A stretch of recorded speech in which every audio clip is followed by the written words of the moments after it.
Somewhere around the fourth broken promise this year, a strange thing happens. The brain stops believing the person making the promise. Not the plan, not the gym membership, the person.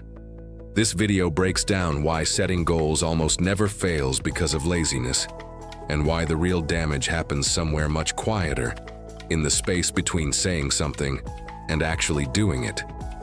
It gets into what psychologists call self-trust, why the brain treats broken promises like evidence in a court case, and how a totally different approach can rebuild that trust without relying on motivation at all. Anyone who has ever wondered why they can talk themselves into a plan on Sunday night and talk themselves right back out of it by Tuesday morning needs to see how this actually works, because the fix is smaller and stranger than expected. Here's a question worth sitting with. Why does breaking a promise to a friend feel so much worse than breaking one to yourself? Most people would never cancel on a friend 5 times in a row without feeling real guilt. But they will skip the gym 5 days straight and barely flinch. That gap is not about caring less about personal goals. It is about consequences. When a promise to another person breaks, there is a visible cost. Awkward silence, a disappointed text, a strained relationship. When a promise to the self breaks, the only witness is the brain itself. And the brain, it turns out, keeps score anyway. Researchers who study behavior change describe something called self-trust as a running internal tally. Every time someone says they will do something and then does it, that tally goes up. Every time they say it and skip it, the tally drops. The brain does not forget these moments.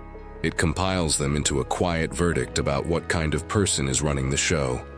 That verdict becomes the real obstacle, long before motivation ever enters the picture. There is a reason this tally feels so believable. The brain is built to notice patterns, not single events. One skipped workout does not mean much on its own, but the brain is not filing it away as an isolated moment. It is stacking it on top of every other skipped workout, every unfinished book, every abandoned diet, until the pattern becomes the headline instead of the details. This is closer to how a jury works than how a single judge works. No one broken promise gets to plead its case alone. It gets added to a growing file, and eventually the file speaks louder than any good intention ever could. That is why someone can have a genuinely great reason for missing one day. A sick kid, a brutal deadline, a bad night of sleep, and still feel that quiet tug of doubt creeping in. The brain is not weighing the excuse, it is weighing the file. This raises the next question. If broken promises build a bad verdict, why does knowing that not fix anything? Someone can fully understand they have a self-trust problem and still break the same promise next week. The reason comes down to identity, not information. Psychologist William James wrote over a century ago that habit is the flywheel of society, and modern behavior research backs up something similar. The brain does not run on facts about what someone should do. It runs on beliefs about who someone is. If a person has broken enough promises about exercising, their brain quietly files them under people who do not exercise. And here is the twist. The brain will then work to protect that identity, even when it is a painful one.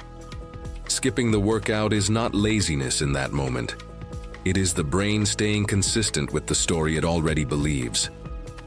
This is why willpower alone so often fails.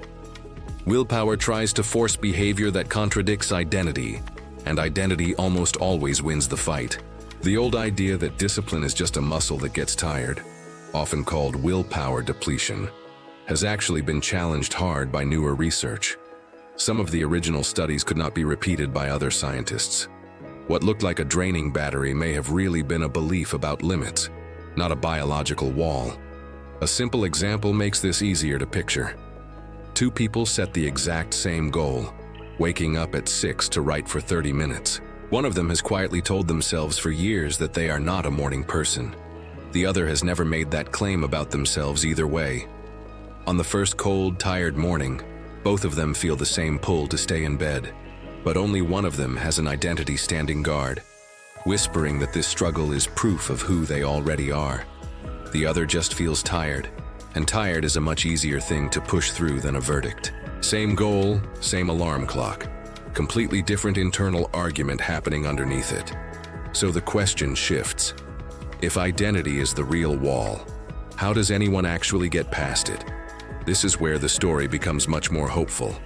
Changing your identity does not require a dramatic transformation. It starts with tiny actions repeated consistently.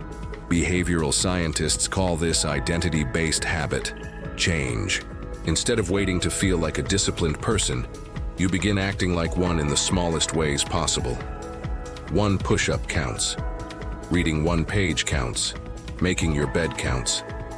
These actions seem too small to matter, but that is exactly why they work. They are so easy that you have very little reason to skip them.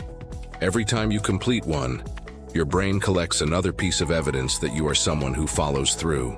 This is where neuroplasticity comes in. The brain constantly rewires itself based on repeated experiences.